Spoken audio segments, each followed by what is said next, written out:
Student, आज मैं आपको हिंदी व्याकरण का पहला लेसन भाषा पढ़ाऊंगी। भाषा भाषा का हमारे जीवन में बहुत महत्वपूर्ण स्थान है। इसके द्वारा ही हम अपने विचारों को एक दूसरे तक पहुंचाते हैं, उन्हें समझाते हैं। अगर भाषा नहीं होती तो हम अपनी इच्छा या विचार दूसरों तक नहीं पहुंचा पाते। बच्चे, जब जैसे हम आपसे बातें कर रहे हैं, ये एक भाषा है, लेकिन ये कैसी भाषा है? मौखिक भाषा है। अगर हम कुछ बोल ना पाते तो हम आपकी बात को या आप मेरी बात को नहीं समझ पाते। आगे बढ़ते हुए हम पढ़ते हैं।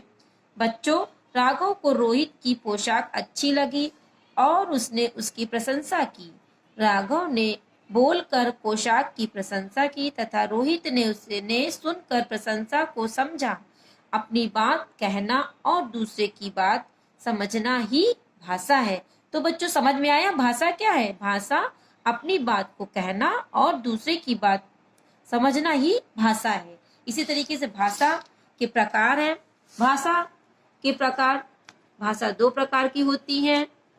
पहला मौखिक भाषा, दूसरा लिखित भाषा। मौखिक भाषा, जब हम बोलकर अपनी बात दूसरे की को बताते हैं तथा दूसरा व्यक्ति हमारे विचारों को सुनकर समझता है तो उसे मौखिक भाषा कहते हैं।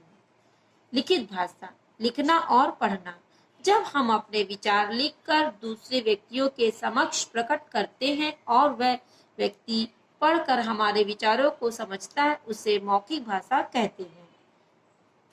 ठीक बच्चों, आपको समझ में आया लिखित भाषा और मौखिक भाषा? धन्यवाद।